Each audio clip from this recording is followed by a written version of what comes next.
From the Daily Signal. As vaccine mandates increase, religious exemptions come under fire.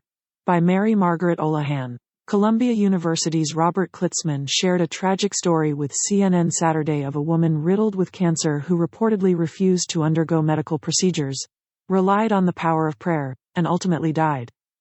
Her religious belief contributed to her death, unfortunately, he said. Klitzman, who directs Columbia's bioethics master's program, stressed that employees should not be able to easily obtain religious exemptions from President Joe Biden's vaccine mandates, pointing to the extreme beliefs of jihadists and noting, "There are limits in our society to how far religious beliefs can go." He also suggested that the Biden administration should create guidelines to decide whether Americans' religious objections measure up.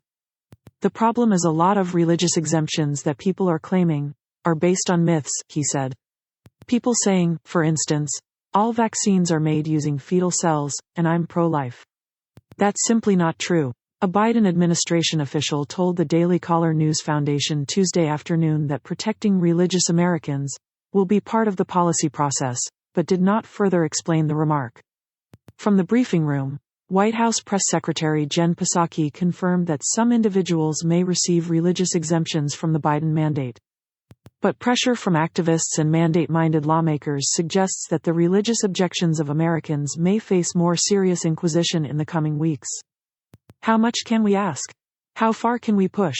Do we have to accommodate this? Those are the questions employers are trying to figure out, Society for Human Resource Management advisor Barbara Holland told the New York Times. How do I tease out who's not telling the truth?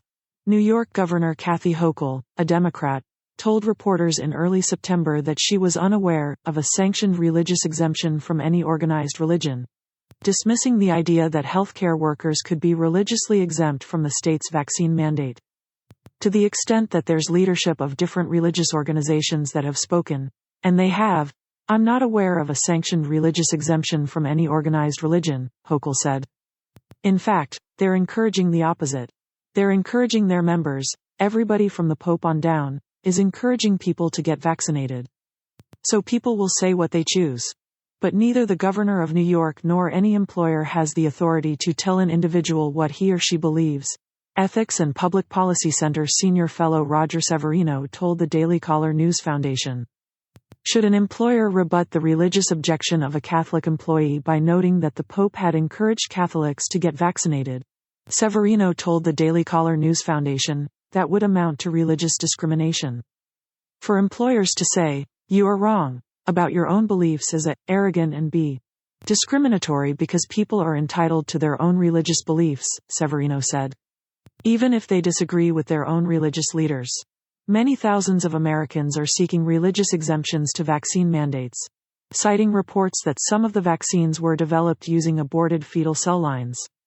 Objectors also cite concerns over the haste with which the vaccines were made, anxieties over the vaccine's effects on fertility, and distaste for the authoritarian government mandates.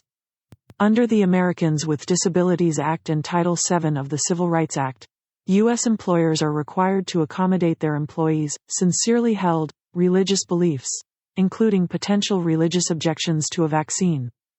Public institutions should not act like inquisitorial boards, quizzing people's religious beliefs and trying to find holes because somebody has a different view of things, said Severino, who is the former director of the Office of Civil Rights at the United States Department of Health and Human Services.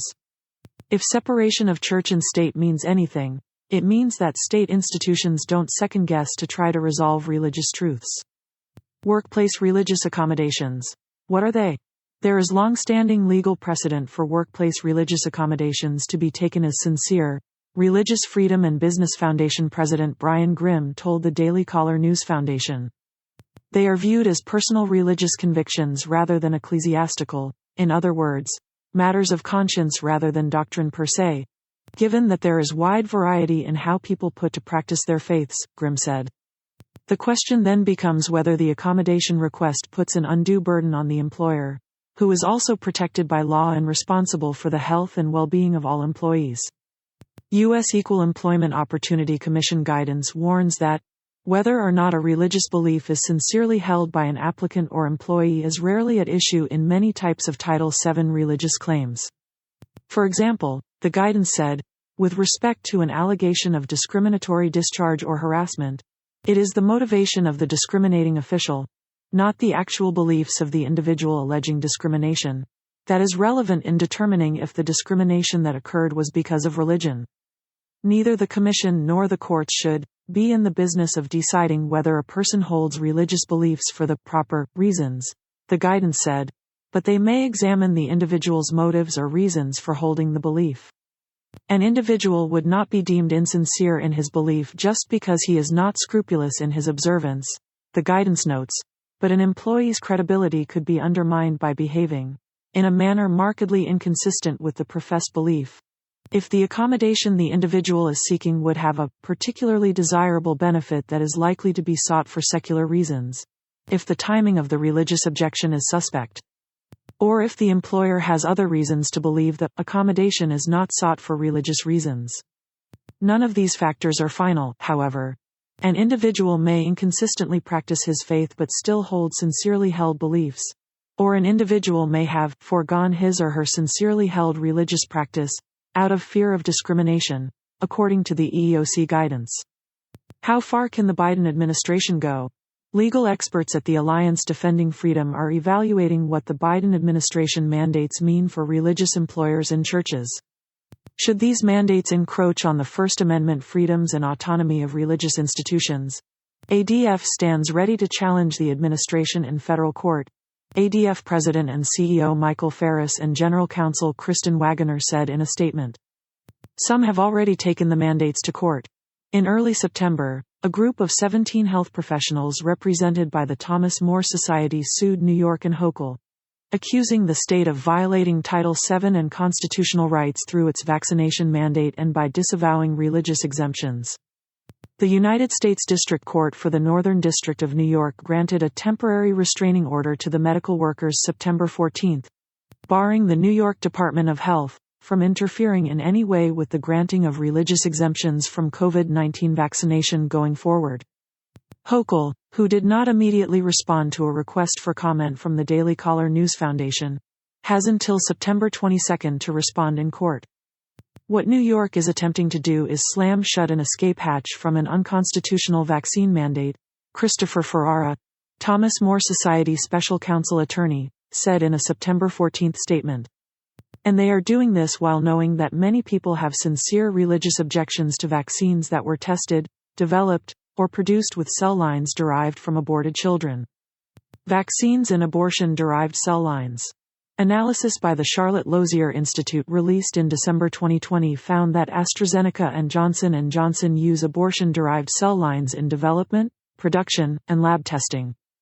Pfizer, BioNTech, Moderna, Novavax, and Inovio use abortion-derived cells in some tests but do not use abortion-derived cells in other tests, the analysis found.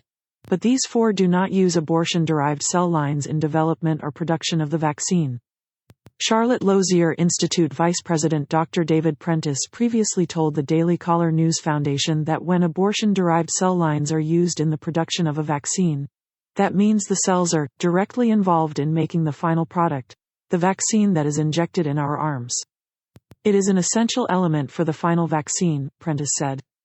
Although the connection is distant both in time and space, since the abortion occurred decades ago and the cells have been grown in the lab ever since, that connection to abortion remains and is of concern to many Americans. Laboratory testing using abortion-derived cell lines is potentially less morally problematic, since it is another step removed, Prentice said. When an abortion-derived cell line is used in laboratory testing, that is not done within the production line, he explained. It's a confirmatory test done on the final vaccine, to validate what the scientists believe they've produced. Content created by the Daily Caller News Foundation is available without charge to any eligible news publisher that can provide a large audience. For licensing opportunities for this original content, email licensing@dailycallernewsfoundation.org. Have an opinion about this article? To sound off, please email letters@dailysignal.com and we'll consider publishing your edited remarks in our regular We Hear You feature. Remember to include the URL or headline of the article plus your name and town and/or state.